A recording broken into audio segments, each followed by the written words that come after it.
Eu lembro que no ano de 2008, tinha acabado de me batizar. Eu me fiz essa pergunta: é possível praticar esta palavra nos dias de hoje?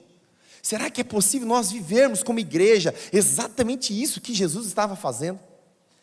Que Jesus estava direcionando para a sua igreja? E essa pergunta ecoou no meu coração durante 4 anos, e depois o Senhor me deu uma resposta, e a resposta não foi teórica, a resposta não foi de uma voz, a resposta não veio num bilhetinho que caiu do céu, a resposta veio enquanto nós praticávamos esta palavra, amém? Eu quero hoje poder trazer luz ao teu coração, sobre esta palavra e a direção exata que o Senhor Jesus estava dizendo aos seus discípulos. O que Ele queria quando enviou os seus discípulos para que esta palavra fosse cumprida. E para isso, queridos, eu quero fazer ainda mais 2 leituras. Abra sua Bíblia comigo.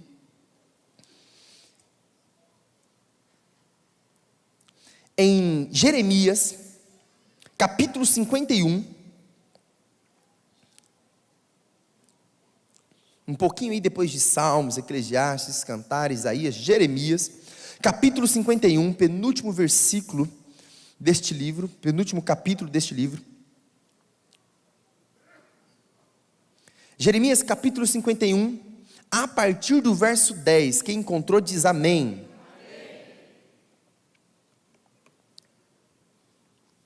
Está escrito assim: o Senhor trouxe a nossa justiça à luz. Vinde, contemos em Sião a obra do Senhor nosso Deus. Aguçai as flechas, preparai os escudos. O Senhor despertou o espírito dos reis da Média, porque o seu intento é contra a Babilônia, para a destruir. Fala comigo: Babilônia vai cair por terra. Continua. Porque esta é a vingança do Senhor, a vingança do seu tempo. Versículo 12: arvorai um estandarte sobre os muros da Babilônia, reforçai a guarda, colocai sentinela, preparai cilada, porque o Senhor intentou e assim fez o que tinha dito acerca dos moradores da Babilônia. Escute, esse texto o profeta Jeremias está escrevendo para o povo de Israel que está preso na Babilônia. Ele está dizendo o seguinte: olha, vocês não vão ficar presos muito tempo aí, o tempo é somente 70 anos, vocês vão sair da Babilônia, vocês vão entrar em Israel jubilosos, alegres, aleluiados, vocês vão contar para todo mundo aquilo que Deus fez na vida de vocês, nesse regresso de volta para a terra prometida. Mas nesse período, antes de que isso aconteça, existe uma ordem. Fala comigo: ordem. Quando o Senhor dos exércitos dá uma ordem para o seu exército, para a sua igreja, essa ordem precisa ser cumprida. O Senhor Jesus lá em Lucas capítulo 9 estava direcionando os discípulos, dando uma ordem, dando uma direção. E o que eu fico muito feliz, queridos, é porque toda vez que o nosso Deus nos chama para uma missão, Ele nos dá os detalhes, como nós devemos proceder. E aqui no livro de Jeremias, o Senhor está falando assim no versículo 11, olha, aguçai as flechas. Em outras versões está escrito assim, ó, afiai as flechas. Ele está dizendo o seguinte: se preparem para a batalha, se preparem para uma grande batalha. Será que é essa a realidade que o Brasil está vivendo hoje, sim ou não? Se prepare, igreja, para uma grande batalha. Devemos afiar nossas flechas, devemos preparar os escudos, devemos preparar a nova geração para avançar. Devemos começar com as nossas crianças, preparando as crianças para entender e receber o capacete da salvação, a couraça da justiça, para que essas crianças estejam revestidas de poder e autoridade, para que quando essas crianças levantem as mãos, elas orem com autoridade, que elas possam impor as mãos e ver a cura dos enfermos. Nós necessitamos, queridos, como igreja, já ensinar essa nova geração agora, preparar para uma grande batalha. E o Senhor continua, no versículo 12, Ele está dizendo o seguinte: arvorai um estandarte sobre os muros da Babilônia. Aí Ele fala assim, olha, reforcem a guarda, coloquem sentinela, preparem emboscada, ou seja, preparem estratégias. Eu gosto demais desse versículo, no entanto, que eu gosto tanto desse versículo que eu coloquei na capa do livro. Exatamente esse versículo eu vou explicar para vocês. Ele fala assim: reforcem a guarda. O que seria reforçar a guarda de um exército? É você chamar mais pessoas, mais soldados para batalhar junto. Por isso que Jesus, lá em Lucas capítulo 10, no versículo 2, ele diz o seguinte: que nós como igreja devemos pedir ao Senhor, o dono da seara, que envie mais obreiros, ceifeiros. Ou seja, nós precisamos reforçar a guarda. E de que forma que nós fazemos isso? Através da oração.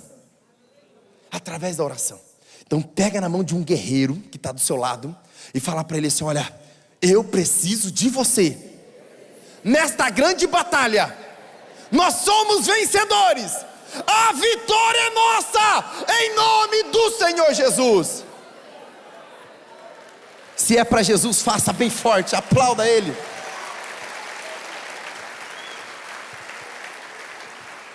Logo em seguida, Jeremias continua escrevendo: colocai sentinela. Sentinela está falando de pessoas bem posicionadas, pessoas que estão na intercessão. O sentinela é aquele que está num patamar alto, vendo de longe o perigo se aproximando. É o sentinela que percebe quando um contra-ataque está vindo numa célula, numa rede, numa igreja. É os intercessores da igreja que têm a percepção do quanto necessitam batalhar.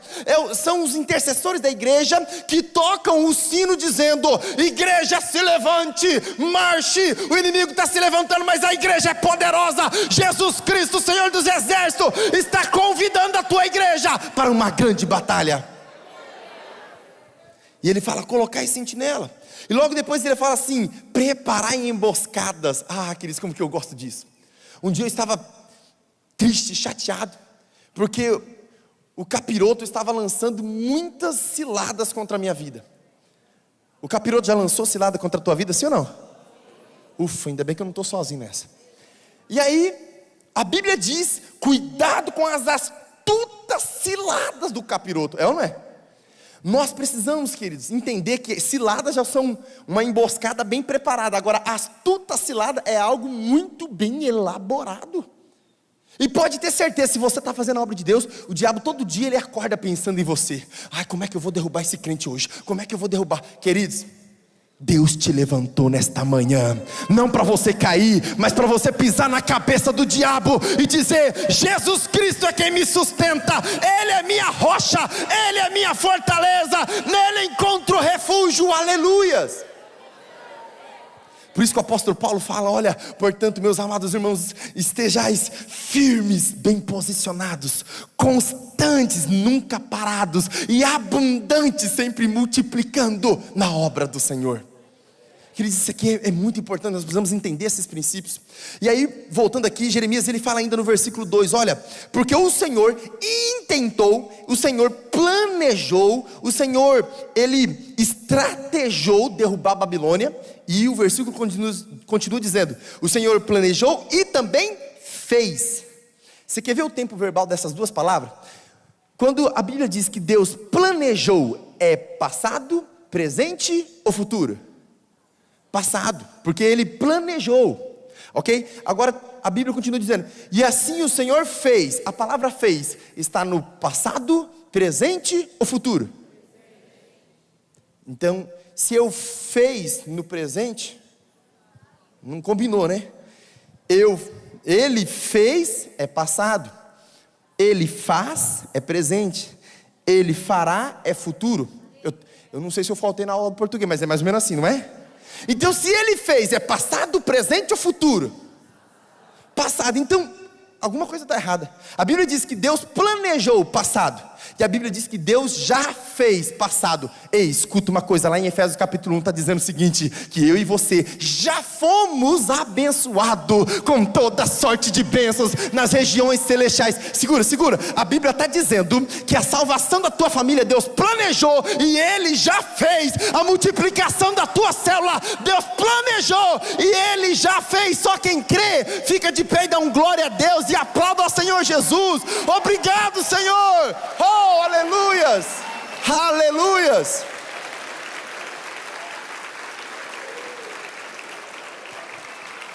Pode se sentar. E por fim, queridos, o Jeremias ele diz o seguinte: arvorai um estandarte sobre os muros da Babilônia. O que significa arvorar um estandarte? Deixa eu te explicar de duas maneiras. Você lembra daquelas guerras épicas, né, que aconteciam antigamente? Que vinha um exército contra o outro, e na frente do exército vinha sempre um cavaleiro com uma bandeira na mão. Você lembra disso? Já assistiram esses filmes? E aí o cavaleiro vinha, montado ali no seu cavalo, com uma bandeira muito grande, e nessa bandeira tinha um brasão do império, do reino que ele representava. Então o estandarte é a bandeira que aquele cavaleiro estava levando, para que o inimigo ao longe avistasse o poderio desse exército, e que o inimigo possa também avistar de quem era aquele exército. Amém? Então arvorar o estandarte seria isso. Mas uma outra forma de explicar, por exemplo, digamos, como que é o nome do irmão aqui? O Rogério. O Rogério sai daqui de São Vicente, e ele coloca uma mochila nas costas, e ele vai lá no Monte Everest, que fica lá no Nepal, não é? Se o Monte Everest não ficar no Nepal, agora vai ficar, tá bom? A Bíblia não fala que a fé remove montanhas? Acabamos de remover uma. E aí ele vai, Rogério, né? O Rogério sai daqui, ele viaja, ele chega lá no Nepal, e ele vê aquele Monte Everest, um monte grande e tal, e ele fala assim: eu vou conquistar esse monte. E aí ele começa a escalar aquele monte, ele vai escalando, aí no meio do período ali, no meio da escalada, ele começa a sentir cansaço, começa a sentir frio, começa a sentir fome, começa a sentir sede, mas ele é persistente, ele é um camarada que não desiste nunca, e ele está subindo. Quando ele chega lá em cima daquele monte, ele chega lá em cima, ele abre a sua bolsa, tira uma bandeira de dentro da sua bolsa e crava lá em cima do monte. Que bandeira é essa que o Rogério crava em cima daquele monte? É a bandeira de São Vicente? É a bandeira do estado de São Paulo? É a bandeira da onde? Do Brasil. Porque quando as pessoas chegarem lá em cima daquele monte, ele não vai falar assim: ó, o Rogério conquistou esse monte, ou o São Vicente conquistou esse monte, ou o estado de São Paulo. Não, eles vão falar assim: o Brasil conquistou esse monte. Isso é arvorar o estandarte. Agora deixa eu falar uma coisa para você, se você já está entendendo onde eu quero chegar com isso. A Bíblia diz, queridos, que Ele é o nosso Jeová Nissi, Deus é a nossa bandeira. Aonde você passa, você está arvorando o estandarte da salvação. Em cada casa que você entra, a bandeira da salvação é cravada naquela casa. Ei, você foi chamado para arvorar o estandarte. Quem está entendendo diz amém. E o texto continua dizendo o seguinte: arvorai um estandarte sobre os muros da Babilônia. O que seria muros? A tua casa vai até onde o muro chega, é ou não é? Até onde está o muro é ali que é o limite da tua casa. Ou seja, Babilônia veio até aqui, esse sistema de confusão veio até hoje, mas a partir de hoje tem um exército, o exército de Deus, que está levantando a bandeira da salvação, está cravando nesta cidade, nesse estado, nesta nação, dizendo: Babilônia, o teu fim chegou, porque agora quem manda nisso aqui é Jesus Cristo. Ele é o nosso dono, Ele é dono de tudo, em nome de Jesus. Amém, amados? Pastor, por que você está falando isso? Amanhã vocês vão entender que quando nós vamos abrir as novas células, nós temos uma estratégia que vocês vão ver amanhã, que é uma pré-célula, que funciona só em 8 semanas. Nessa pré-célula, a família nos recebe, e nós começamos espiritualmente, queridos, por dentro daquela batalha espiritual. A família não entende ainda o que está acontecendo, mas eu e você sabemos que quando você pisa o pé pela primeira vez naquela casa, você declara: paz seja nesta casa. E aí, queridos, enquanto você está ali ministrando a vida daquela família, você interiormente já está arvorando o estandarte, e você vai verificando quais eram os espíritos, as potestades que estavam assolando aquela família. Você entra numa casa às vezes, você percebe: olha, tem um espírito de Zé Pilintra aqui nessa casa, que estava aqui oprimindo essa família. Aí você começa a declarar espiritualmente dizendo: espírito Zé Pilintra, eu ordeno em nome do Senhor Jesus, você vai sair dessa casa, porque agora essa casa tem um dono, esta família tem um dono, e eu estou aqui para cravar a bandeira do evangelho nesta casa. Você vai bater em retirada, e assim por diante, queridos. E aí, quando nós entendemos isso, eu compreendo essa frase, quando o Jeremias diz o seguinte: Deus planejou Deus já fez. Ou seja, quando eu piso o pé na casa pela primeira vez, mesmo que a família ainda está passando por aquele monte de opressão, eu já começo a me alegrar, porque eu sei, queridos, que Deus já fez a salvação daquela casa, daquela família. Amém, amados? O que acontece com muitos líderes de célula, quando vai plantar uma nova célula, quando vai multiplicar a tua célula, fica com aquele receio: será que vai dar certo? Será? Ei, Deus não te chamou para dúvida, querido. Deus te chamou para convicção. Se vai multiplicar a célula, multiplica com convicção, porque é Deus quem vai à frente. Isso aqui, queridos, a célula não é nossa não, queridos. A célula é do Senhor. Se é dele, já deu certo. Já deu certo. Amém? Tem alguns líderes que falam que a célula passa um pouquinho do ponto da multiplicação, está demorando para multiplicar, aí começa com aquela, receber seta do diabo, e ele vai tomando posse daquela seta do diabo, quando o diabo faz assim, ó: eu acho que não vai dar certo essa multiplicação. Aí o líder: é verdade, minha célula murchou. Ei, aproveita o período que a tua célula está pequena, não está vindo convidado, e faça o amadurecimento das pessoas que estão na tua célula. Projete as pessoas que estão na tua célula. Você quer ver um exemplo?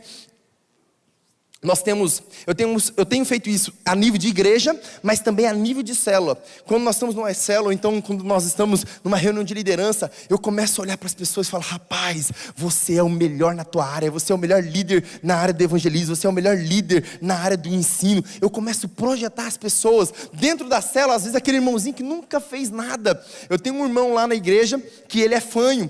E ele chegou e falou assim: pastor, eu amo tanto pessoas, eu amo tanto almas, mas eu nunca vou poder ser um líder. Aí eu chamei ele e falei assim: você vai ser um dos melhores líderes de célula dessa igreja.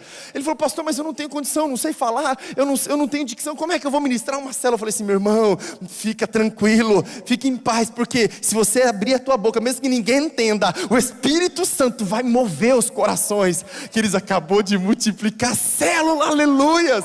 E está lá, queridos, ganhando alma. Já ganhou a irmã dele, a sobrinha dele para Jesus. E vai vir mais uma multidão. Por quê? Um bom líder de célula não é aquele que sabe falar bem. Um bom líder de célula é aquele que é apaixonado por almas. É aquele que é apaixonado por Deus, que quer fazer a vontade dele. Amém, amados? Eu sei que eu estou falando para muitos bons líderes de célula neste lugar, em nome de Jesus. Você recebe? Toma posse? Agora, queridos, voltando lá para o texto de Lucas capítulo 9, nós entendemos o seguinte: o Senhor Jesus chama 12 homens, 12 camaradas, e ele fala assim: olha, eu tenho uma missão para vocês. A igreja é submissa a Cristo, amém? O que significa ser submissa? A igreja está na mesma missão de Jesus. Então, se Jesus deu uma missão para a sua igreja, por que muitas vezes a igreja não está cumprindo? Porque está sendo insubmissa. Quando nós voltamos para Lucas capítulo 9, nós entendemos, queridos, que o Senhor Jesus, ele entrega uma missão para os seus discípulos, dizendo o seguinte: olha, eu quero que vocês vão fazer uma missão preciosa.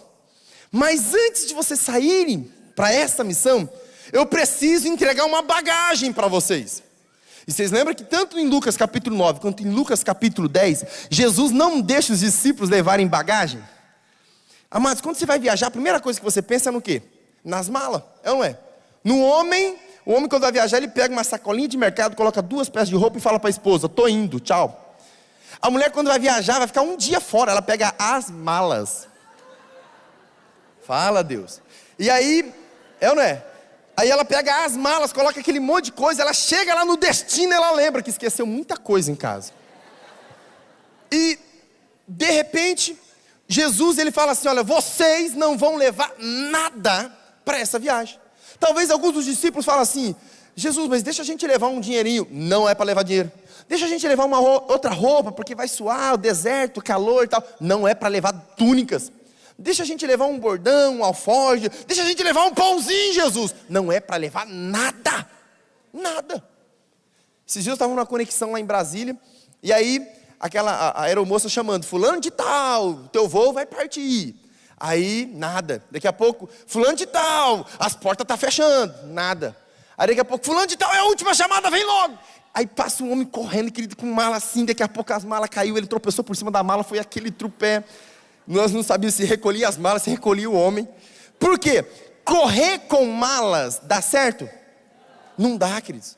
Não dá para você ser ágil levando bagagens. O que o Senhor Jesus está dizendo? A missão que eu tenho para vocês é para ontem. Você precisa estar livre, você precisa estar ágil. Não dá tempo de levar bagagem.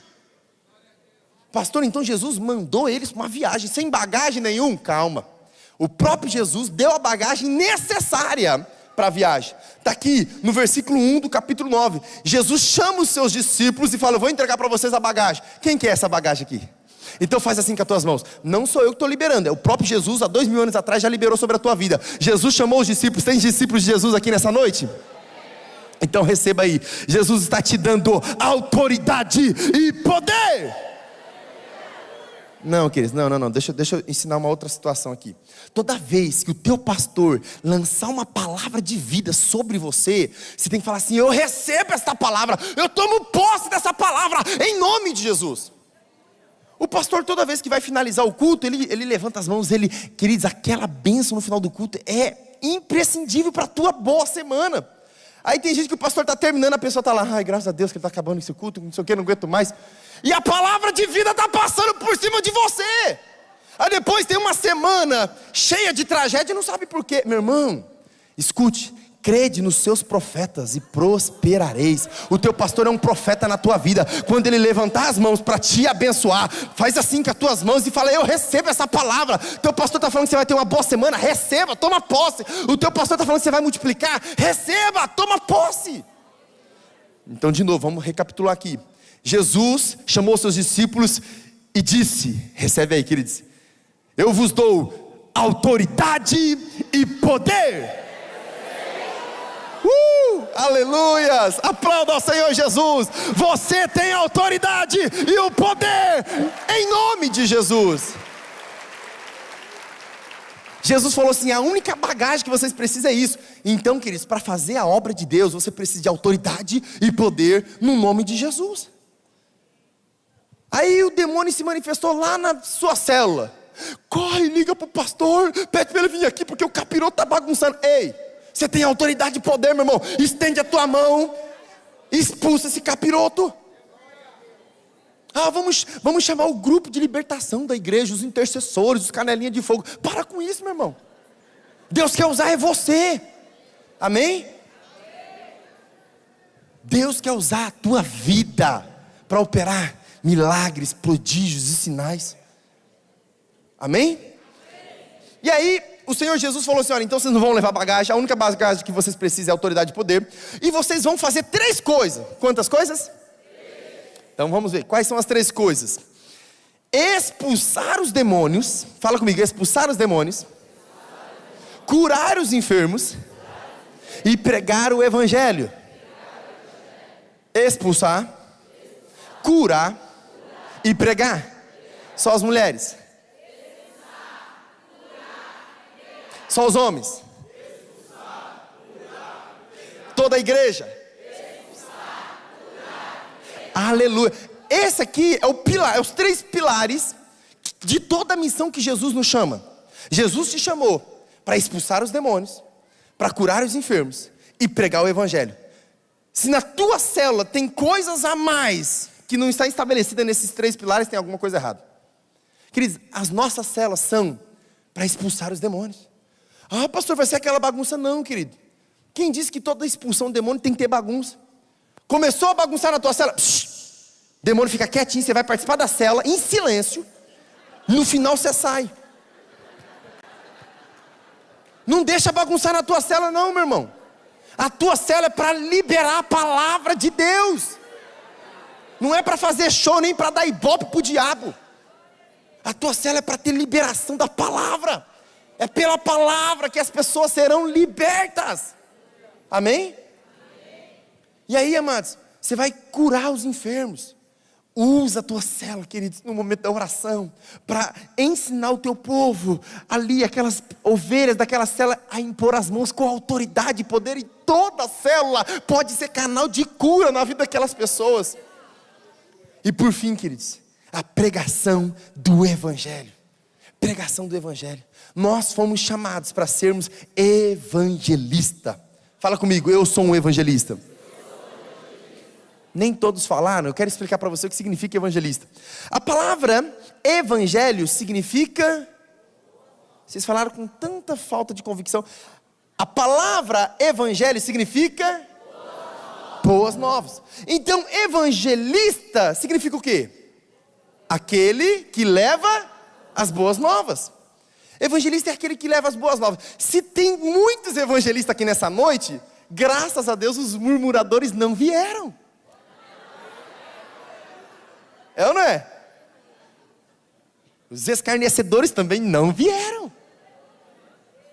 Aqueles que ficam reclamando, né, do som, do ar-condicionado, da cela, não vieram, graças a Deus. Só tem evangelista aqui nessa noite. Pastor, mas como assim? Eu vou te explicar narrando uma história. 1 Samuel capítulo 18. Quem achou diz amém? Eu espero você achar. Vamos lá que eu também tenho que achar.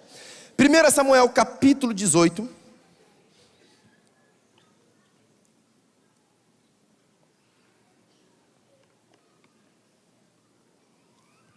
Eu falei primeira, desculpa, é 2 Samuel capítulo 18.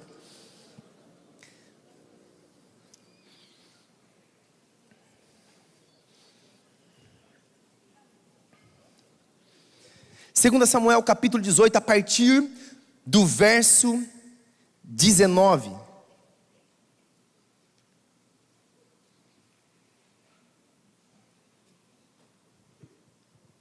Amém? Está escrito assim: então disse Ahimaás, filho de Zadok: deixe-me correr e anunciar ao rei que já o Senhor o vingou das mãos dos seus inimigos. Mas Joabe, o capitão do exército, lhe disse: tu não serás hoje o evangelista, tu não serás hoje o portador das boas novas, porém outro dia a levará. Mas hoje não darás a nova, porque o filho do rei é morto. E disse Joabe a um cuxita, em algumas versões está escrito etíope, é a mesma coisa. E disse Joabe a um cuxita: vai tu e diz ao rei o que você viu. E o cuxita se inclinou e correu. E prosseguiu Ahimaás, filho de Zadok, e disse: Joabe, seja o que for, deixa eu também correr após o cuxita. E disse Joabe: para que correrias tu, meu filho? Porque você não tem uma mensagem conveniente. E disse Ahimaás: seja o que for, Joabe, deixa eu ir. E Joabe lhe disse: tudo bem, corre. E Ahimaás correu pelo caminho da planície e passou o cuxita. E Davi estava sentado entre as duas portas, e a sentinela subiu ao terraço da porta junto ao muro. E levantou os olhos e olhou, e eis que um homem corria só.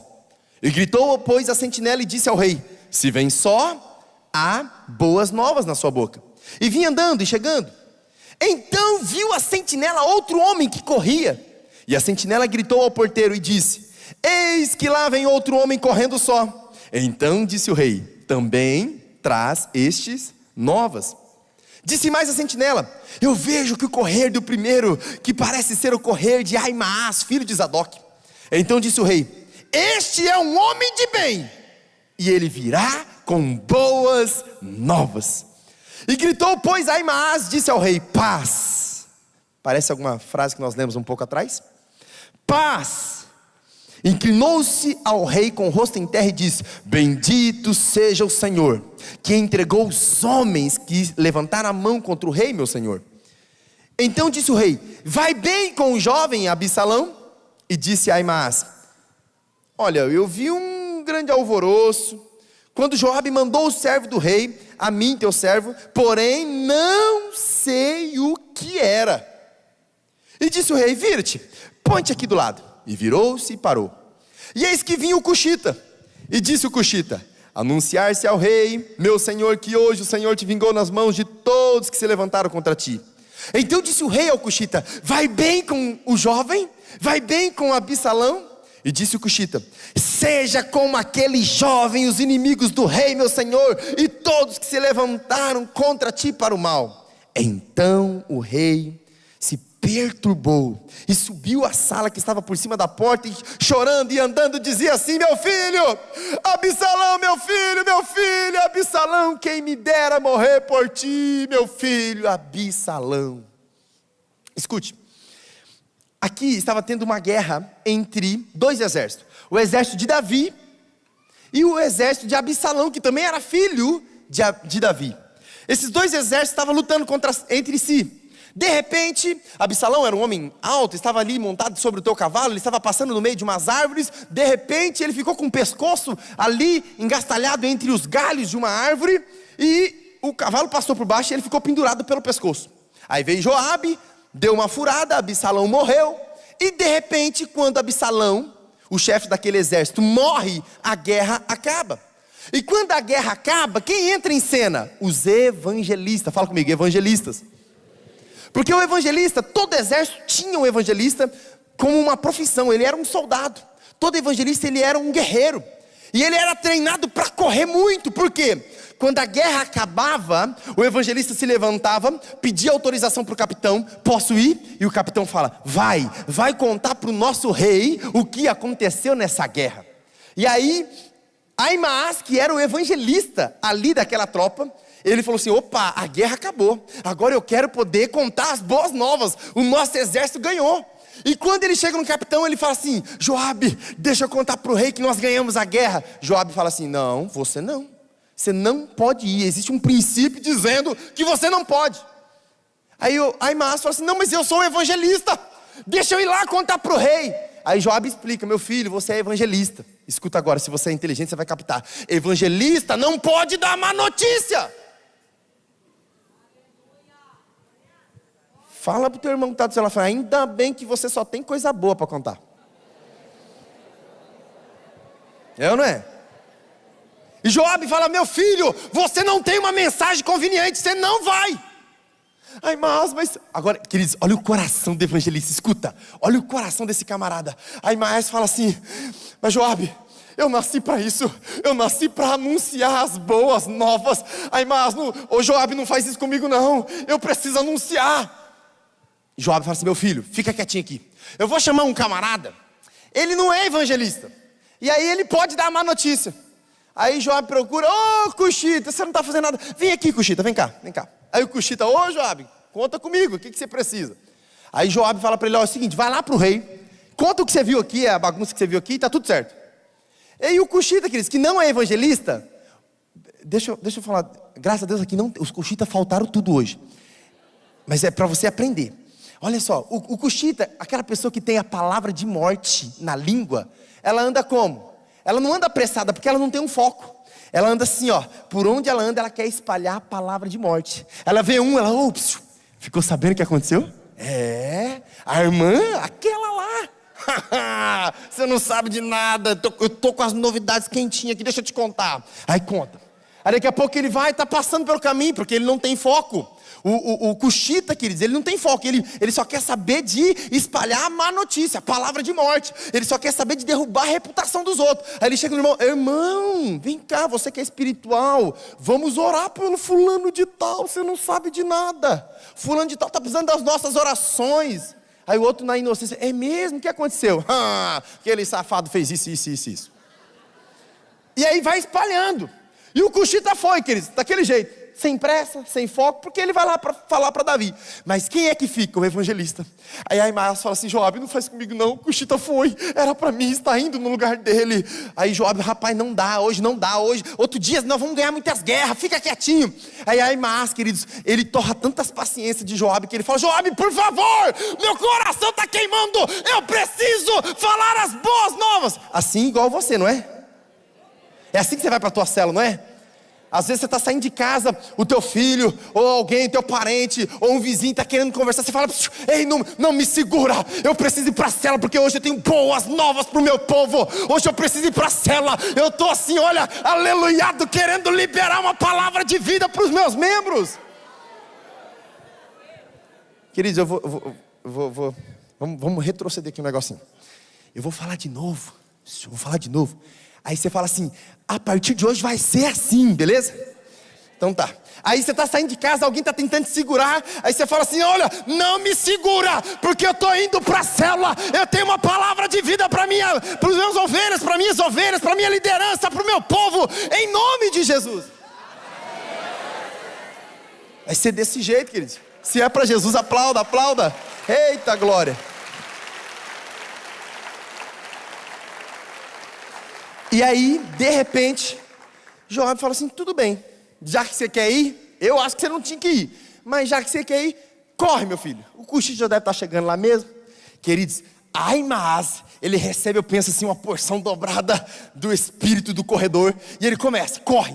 E ele vai correndo, porque o evangelista, ele tem um foco, ele tem um alvo. Ele quer chegar no rei e contar as boas novas, não é assim? E aí o Ahimaaz correu, quando ele está chegando, ele passa o Cuxita, ele chega na frente. E aí Davi olha para ele e fala: é Ahimaaz. Ahimaaz é filho do sacerdote Zadok. Então Ahimaaz é um homem de bem, ele vai ter boa notícia. E quando Ahimaaz se apresenta ao rei, ele diz: paz, e se inclina.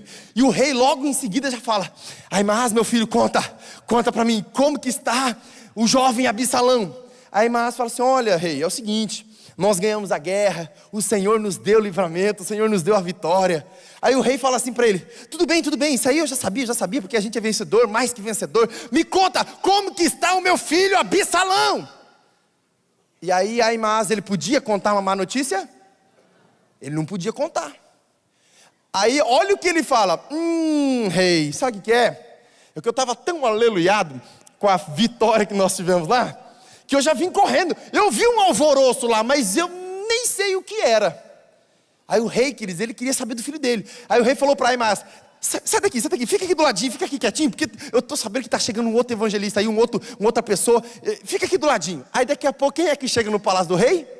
O Cuxita chega lá: e aí, meu rei? Aí o rei: conta. Então, rei, você não sabe de nada, eu estava lá, eu vi, fiquei sabendo aí que Deus já deu a vitória para você. Aí o rei fala: tudo bem, me conta, como que está meu filho, como que está Absalão? Escuta, os cuxitas, ele não se preocupa em ferir o emocional das pessoas. Ele só quer saber de contar a palavra de morte, mas como as pessoas vão ficar depois disso, ele não se preocupa. E o rei perguntando: como que está meu filho? Absalão, aquele sem vergonha? Que seja como ele, todos os inimigos do rei. Morreu, ficou lá, ó. Joabe furou ele. Aí Davi fica atormentado. Pega na mão desse cheiroso que está do seu lado e fala assim: graças a Deus, na nossa célula não tem Cuxita. Sou evangelista em nome do Senhor Jesus.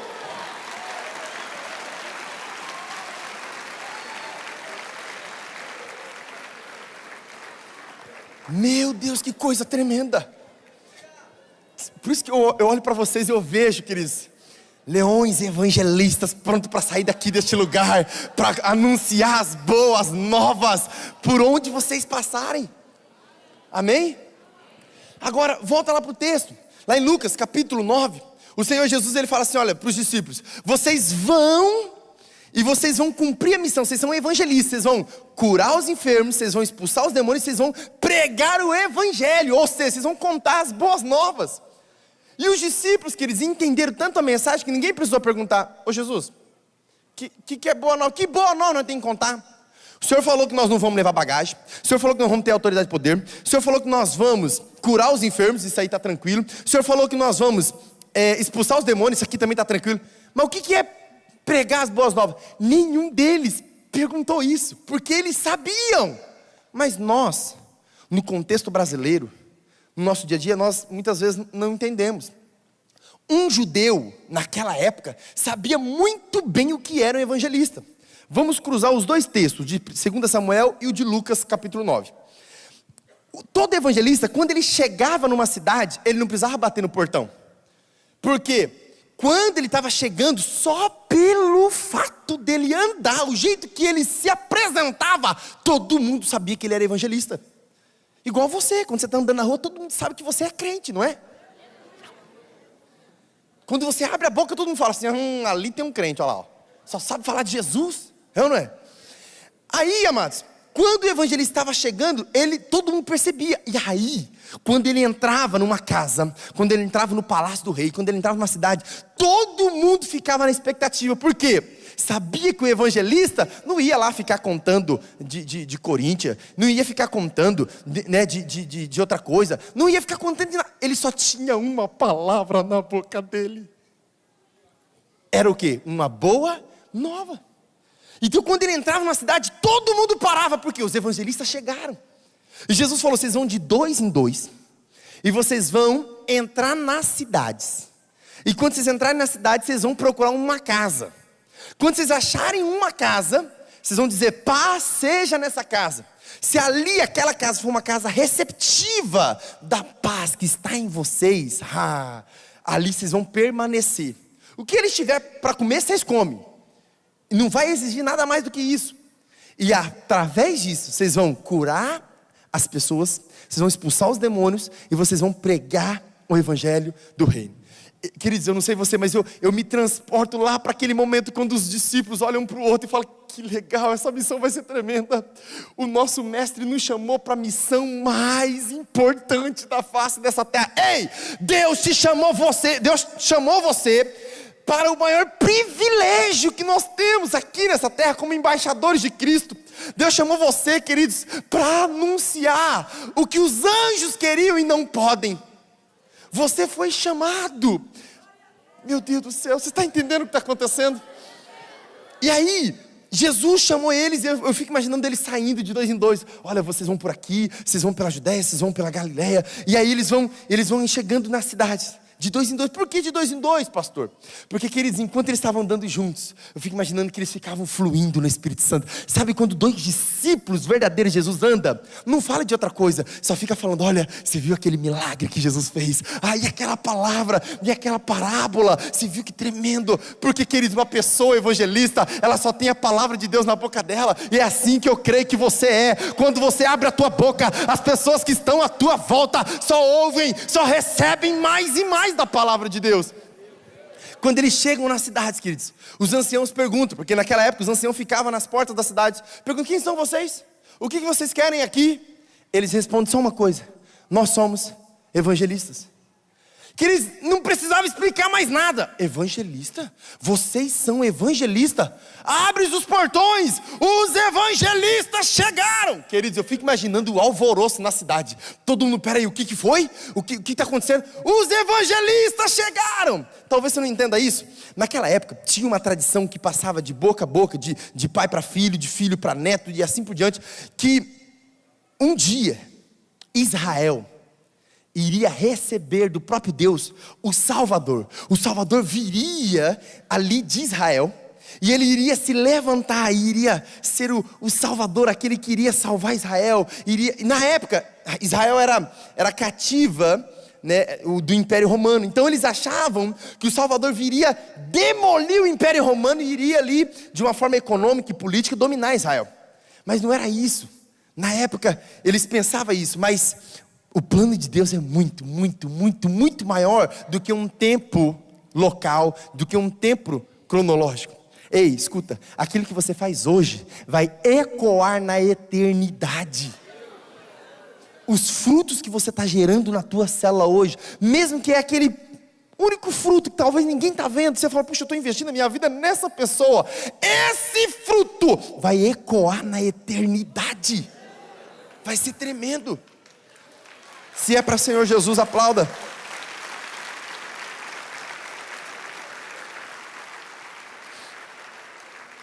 E os evangelistas, eles entravam na cidade, e aquela tradição da cultura, que um dia viria o Salvador, estava no coração de todo judeu. A criancinha crescia, e lembrando o pai dizendo, olha, um dia virá o Salvador. Um dia virá o Salvador. O Messias, o Cristo, o Salvador de Israel, ele vai vir. E de repente, queridos, você que já estudou um pouquinho mais, você sabe que ali entre Malaquias e o Evangelho de Mateus, tem um período de 400 anos onde Deus não se manifestou através de profeta nenhum. Aquele silêncio de Deus. De repente, Eles estão lá trabalhando na cidade, andando, comprando, vendendo, e eles escutam: os evangelistas chegaram, os evangelistas estão na cidade. Queridos, eu fico imaginando a cidade parando, todo mundo parando, estagnado. E os evangelistas, eles entram na cidade, eles acham uma casa que realmente recebe eles, recebe aquela paz. E quando eles entram naquela casa, eu fico imaginando que eles, a família ali, olha, são evangelistas, vai contando para a cidade toda. Menino, vai lá, conta para a cidade toda. Enquanto isso, a cidade toda já estava se preparando.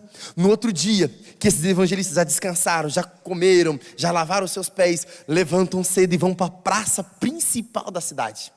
Lembra do apóstolo Paulo, quando ele queria discutir as escrituras, ele ia para o Areópago, ele ia para o centro da cidade. Ali era onde tinha os maiores debates filosóficos, e era onde se concentrava a maior população. O povo queria conhecer mais. Mas o buchicho de que os evangelistas estavam na cidade estava muito grande. Eles iam para a praça. E aí eu fico imaginando, queridos, aqueles 2 discípulos de Jesus dizendo assim, talvez, eu vou conjecturar aqui, dizendo assim para o povo de Israel, dizendo: gente, irmãos israelitas, nós 2 aqui, nós somos evangelistas. E não precisava explicar, todo o povo sabia. Então todo mundo já estava lá, eles têm boas novas. Talvez na cabeça deles, talvez estava passando aqui aquela frase assim: será que eles vão contar para nós que a expectativa, a esperança do nosso coração vai se cumprir agora? Será que os nossos olhos vão ver o Salvador? Será que os nossos ouvidos ouvirão as suas palavras? E a expectativa do coração daquele povo estava só aumentando. E eles diziam assim: olha, nós somos evangelistas, e nós viemos à frente dele. Capta essa parte. Nós viemos à frente dele, porque ele vai vir. Está entendendo? Ele vai vir. Nós viemos como evangelista na frente dele para anunciar que ele vai chegar, que ele vai salvar, que ele vai restaurar. Queridos, eu penso que nesse momento o alvoroço do coração do povo já estava em êxtase. E nisso os discípulos diziam: o Messias, o Salvador que vocês tanto esperavam, ele chegou, ele está aqui, ele já chegou. Sabe por que você fala aquele assim: aleluia, aleluia? É legal, olha que bacana, que palavra. Porque você esquece do princípio que diz: onde tiver 2 ou mais reunidos no nome dele, ele estaria. Sabe por que nós perdemos a reverência da presença dele? Porque nós esquecemos do princípio que essa multidão não está reunida em torno de um homem, em torno de uma situação, em torno de uma célula. Está reunida porque Jesus Cristo está aqui. E se ele está aqui, querido, se alegre com a presença dele. O Messias está aqui, o Salvador está aqui. Aleluias, aleluias, oh, aleluias. O nosso Salvador está aqui, o Messias, aquele que tanto nós desejamos. E aí, queridos, eles curavam os enfermos, expulsavam os demônios, saía daquela cidade e iria ministrar em outras casas, em outras cidades. Mas o que me chama a atenção, queridos, são todos esses princípios. É que quando eles voltam, porque todo evangelista que vai para a guerra, escuta isso, ele volta para o rei que enviou. Ele volta. Como é que quando os discípulos voltaram, uma multidão veio com eles? Por quê? Porque todo aquele povo sabia que aonde o evangelista ia, um dia ele iria voltar para o rei. Então o povo ficou esperando Jesus passar na cidade. Não, queridos, a multidão já começou a acompanhar os evangelistas. E é assim que vai acontecer na tua célula. Quando você abrir a tua boca e anunciar do Messias, quando você abrir a tua boca e falar de Jesus, uma multidão vai começar a te acompanhar, tanto no templo quanto nas casas. Você não vai andar sozinho. E aí eu fico imaginando, queridos, que coisa linda. Todo evangelista, depois de uma grande batalha, volta para o seu rei. Deixa eu te falar uma coisa, antes que algum incrédulo me pergunta: pastor, e se na hora da batalha o exército perdeu? O que acontece com o evangelista perdedor? Deixa eu te explicar. Se estivesse tendo uma batalha e aquele outro exército estivesse perdendo, o evangelista daquele exército, aquele soldado evangelista daquele exército, ele não podia ir para o seu rei dizer que eles perderam. Não podia, porque a boca dele só podia sair uma palavra de vida, palavra de vitória. Então, já que ele não podia contar para o seu rei, ele entrava dentro daquela posicionamento do seu exército e morria junto com aquele exército. Ele dava vida junto com os outros soldados. Mas aí eu tenho uma boa nova para te contar. Ei, o exército que você pertence não é um exército derrotado, é um exército mais que vencedor. Por isso se levante, dê um brado de júbilo e entenda que Jesus Cristo já te deu a vitória. Oh, aleluia! Ele já te deu a vitória. Oh, que coisa linda! Nós somos do exército vitorioso, queridos. Pastor, pode se assentar. Como é que eu sei que eu posso sair contando para todo mundo de Jesus? Porque você pertence ao lado vitorioso. Pastor, mas eu não estou vendo a vitória. Ei, para de enxergar com os olhos carnais. Porque a Bíblia diz que Ele já nos deu essa vitória.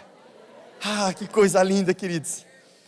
Pastor, mas e depois que os evangelistas voltam para o rei? Quero contar para você, queridos, que depois que aquele exército ganhou aquela batalha, eles pegam aqueles despojos e voltam marchando vitoriosos. Quando eles estão chegando no seu reino, os portões estão abertos. E aquele exército marchando triunfante, entram pelos portões, entram pelos portais, lembraram? E aí quando eles entram, o rei juntamente com toda a cidade já preparou um grande banquete para se alegrar com o exército vencedor. É assim que vai acontecer comigo e com você. Quando nós voltarmos para o nosso rei, o banquete celestial já vai estar pronto. E toda a cidade santa estará se alegrando, queridos, com a nossa chegada. Oh, que coisa linda, que coisa boa, queridos. Aí depois de uma palavra dessa, eu te pergunto, você quer multiplicar célula? Você quer multiplicar célula? Você quer ganhar almas para Jesus? Sim ou não? Aleluias. Então, querido, se você quer multiplicar a tua célula, se você tem esse coração de evangelista, fique de pé para dar a impressão que está acabando. Quero encerrar com vocês, queridos, dizendo, como é bom poder adorar a esse Deus tão poderoso, tão precioso. Como é bom entender, queridos, que Ele tem algo tão grande, queridos, tão grande. Eu lembro de uma irmã, lá no Acre, quando eu estava pastoreando e plantando igrejas no Acre. Uma irmã, ela já estava um bom tempo na igreja. E quando eu cheguei lá no Acre, eu falei para essa irmã, eu quero treinar a senhora para você ser uma grande evangelista. Aí ela colocou a mão na boca e falou, não pastor, eu não, chama outro. Aí passado-se mais um tempo, eu insisti com ela, eu falei assim, olha, eu acredito no teu potencial, eu sei que Deus vai te usar para ganhar alma. Ela falou, não pastor, eu não posso, para mim não dá, é complicado. Aí eu falei assim, mas me dá uma chance, venha participar pelo menos do treinamento que eu vou oferecer para os novos líderes. Ela falou, pastor, tudo bem, eu vou, mas não conta comigo. Aí quando ela foi naquele treinamento, aí eu lembro que lá na segunda, terceira semana, aconteceu um episódio, todo mundo deu risada, e ela tirou a mão da boca e deu risada. Aí eu percebi que ela não tinha os dentes da frente. E aí eu percebi, falei, meu Deus, por isso que ela é muito introvertida, ela é muito fechada.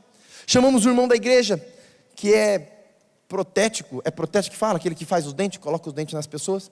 Aí eu falei, irmão, faz os dentes para a irmã aí, dá de presente para ela.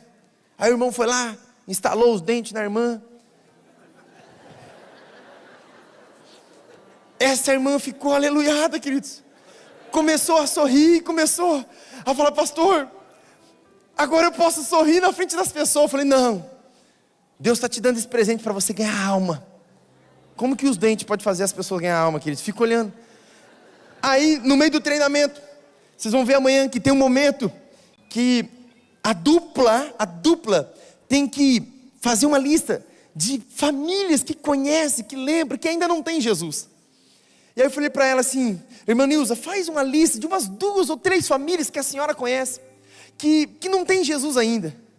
Ela falou, pastor, mas só 3 famílias? Eu falei, não, tudo bem, quanto a senhora quiser, traz semana que vem. Aí, no sábado, entre os treinamentos, ela pegou um caderninho e saiu nos vizinhos dela, de porta em porta.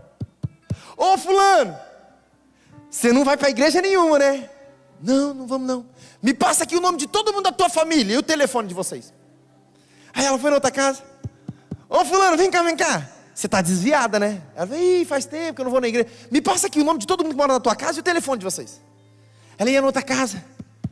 Ei, vocês são espírita, né? Sim, me passa aqui o nome de vocês, tudinho. Mas pra quê? Não, eu quero abençoar vocês. Passa aqui o nome. Telefone também. E ela pegou, levou na outra semana. Aí quando chegou na outra semana, naquela célula de treinamento, eu falei assim para as pessoas: olha, coloque aqui no meio da mesa o nome das famílias que vocês conhecem que ainda não tem Jesus. Aí cada um foi colocando 2 ou 3 famílias. Aí ela pegou um caderninho, ela colocou no meio da mesa e falou: tum, tá aqui, pastor. Eu falei: o que é isso, irmã Nilza? Ela falou assim: as famílias que eu conheço, que moram lá perto de casa, que ainda não tem Jesus. 22 famílias. Eu falei: irmã, mas a senhora conhece todo esse povo? Ela falou: conheço, é tudo meus vizinhos lá. Eu falei: irmã, mas é muita gente. Ela falou assim: ah, pastor, você falou que podia trazer. Eu falei: tudo bem, deixa aqui. Aí nós passamos um tempo orando, jejuando por aquelas famílias, sem conhecê-los. E depois de um tempo, quando nós começamos a fazer as pré-células, queridos, que coisa extraordinária. Aí eu falei assim: irmã Nilza, agora eu quero que a senhora vá, escolha uma dessas famílias, dessas 22 aqui que a senhora colocou na lista, e a senhora vai evangelizar essas famílias. Ela falou: pastor, mas eu não sei, eu não tenho capacidade. Eu falei: a senhora tem. Ela falou assim: pastor, então vem pelo menos um dia comigo. Eu falei: eu vou. Aí peguei minha esposa, levamos ela na casa do primeiro vizinho. E aí as casas lá é casas de palafita, que por causa da alagação, todo ano quando o rio sobe, alaga tudo. Então a casa era bem alta, de madeira. Aí nós subimos naquela escadaria e tal, chegamos lá, tinha a primeira família. E aí eu ministrei a primeira lição. E quando eu estava ministrando a primeira lição, muito simples, falei da salvação, fiz um apelo, orei com a família, cantamos uma musiquinha, 30 minutos, fomos embora. Quando saiu, a irmã Nilza falou assim para mim: pastor, mas é só isso? Eu falei: sim, é só isso. Mas pastor, isso aqui é simples demais. Eu falei: sim, o evangelho é simples. Você pode. Aquela mulher que ele estava anos no banco e ninguém ouvia a voz dela, ela disse assim para mim: pastor, então deixa comigo. Eu vou avançar, pastor, deixa comigo. E eu deixei ela e fui supervisionar. Naquela época nós fizemos muitos grupos de evangelismo, muitas pré-células. E aí, enquanto eu estava supervisionando, lá na 5ª semana, essa irmã me liga e fala: pastor, você lembra daquela primeira família que nós fomos? Eu falei: lembro. Aquela família quer fazer um jantar hoje, depois do estudo. O senhor não pode vir com a tua família? Eu falei: eu vou. Aí quando chegamos na frente daquela casa, estacionei o carro, olhei, tudo apagado. Aí eu liguei para ela: irmã Nilza, a senhora não falou que era hoje, ia ter um jantar? Ela falou: sim, pastor, só que não coube na casa. Nós estamos fazendo aqui no fundo, dá a volta na quadra. Já achei estranho aquilo. Eu falei: essa irmã Nilza, ela troca as coisas tudinho. Aí dei a volta. Quando chegamos na outra casa, entramos no fundo, tinha uma grande área, e 45 pessoas naquela casa. Aí eu chamei a irmã Nilza para um canto e falei: irmã Nilza, o que é isso? Ela falou: pastor, você falou que podia convidar os parentes, os amigos, os vizinhos. Eu falei: irmã Nilza, mas isso aqui já é um ponto de pregação, já é um culto. Ela falou: pastor, eu não sei o que é, mas o povo quer ouvir a palavra. Se é para Jesus, aplauda. Quando eu fui para o centro, peguei a Bíblia, fui para o centro daquela grande roda. Lá veio a irmã Nilza com um tamborzinho assim, falou: pastor, olha o teu púlpito. Colocou no meio. Coloquei a Bíblia e comecei a pregar, queridos. Mas aí, de repente, eu esqueci do estudo. O estudo que era 15 minutos se tornou em quase 1 hora. Aquelas pessoas ali, queridos, umas sentadas, outras em pé ali, tudo ali, recebendo aquela palavra e eu ministrando. E de repente, quando eu olhei para o lado, eu olhei e vi a irmã Nilza lá com os bracinhos já estendidos, a intercessão funcionando. Queridos, naquele dia, eu não lembro agora, mas foram muitas pessoas que entregaram a vida para Jesus, por causa de uma mulher que entendeu que é capaz. Uma pessoa que estava desacreditada. Eu estou falando para líderes excepcionais, líderes tremendos que estão aqui nesta noite, que vão sair desse congresso tão cheio do Espírito Santo, tão aleluiados, que vão entender o seu potencial, Você foi chamado para ganhar alma, para ser um evangelista nesta nação. E Deus vai te levantar para projetar muitas vidas. Se você crê, fecha os teus olhos, levante as tuas mãos e começa a declarar: Senhor, eu quero uma mudança, Senhor, no meu ministério. Eu quero um crescimento. Eu quero a multiplicação das minhas células. Oh, Espírito Santo de Deus. Espírito Santo de Deus. Oh, uma visitação poderosa está vindo neste lugar. Você pode sentir? Você pode sentir? Eu quero fazer um convite para você, querido. Se você quer vivenciar uma experiência sobrenatural de multiplicação, saia do teu lugar, vem aqui à frente. Eu quero orar especificamente por você. Mas não fique esperando pelo outro. Dê uma resposta com atitude para Deus agora. Se você pudesse, se ajoelhe, se entregue na presença do Senhor. Ele tem algo poderoso para você nesses dias. Então se entregue completamente a Ele. Você vai conquistar o bairro que você está plantado. Você vai conquistar aquelas famílias que você já está orando. Você vai conquistar a cidade aonde você está ministrando a palavra de Deus. Se você crê, feche os teus olhos. Em nome do Senhor Jesus, receba uma unção de evangelista. Em nome do Senhor Jesus. Oh, Espírito Santo de Deus.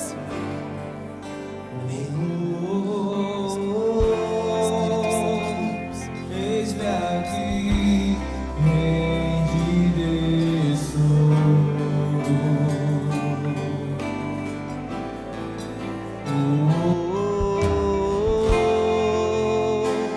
eu sou teu e tu és meu.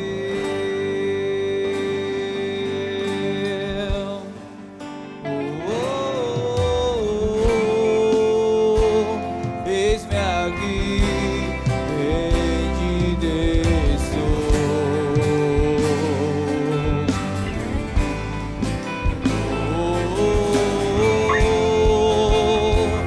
eu sou teu e tu és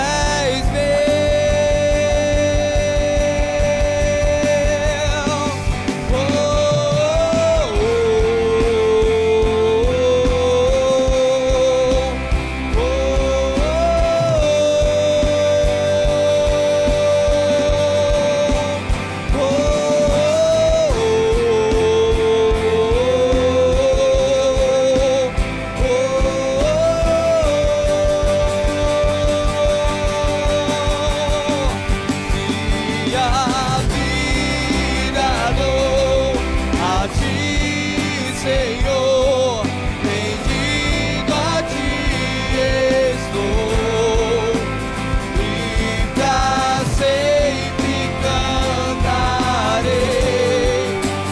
Faz em mim o teu querer, minha vida dou a ti, Senhor, rendido a ti.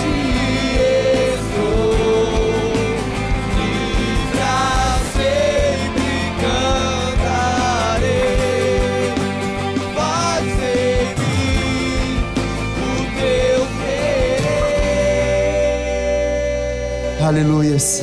Espírito Santo de Deus, eis aqui os teus filhos, ó Pai. Eu apresento, ó Pai, agora esses evangelistas que se levantam com ousadia nesta noite. Cada um desses evangelistas, ó Pai, que vão abrir a boca para levar as boas novas do Evangelho. Agora, Pai, em nome do Senhor Jesus, agora vem com a tua visitação agora, Senhor. Vem com a tua visitação, vem liberando sobre eles, ó Pai, agora uma unção de evangelista. Receba sobre a tua vida, receba agora, receba em nome do Senhor Jesus.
E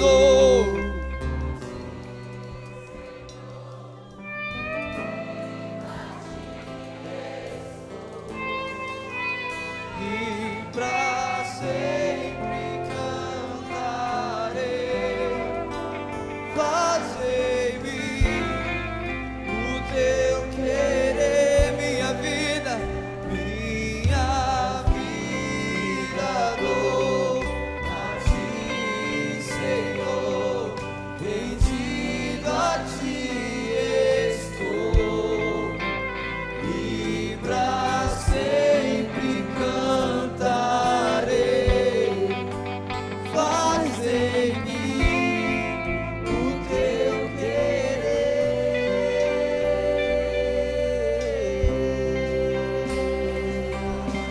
Aleluia, glória a Deus. Vamos aplaudir o Senhor. Glória a Deus.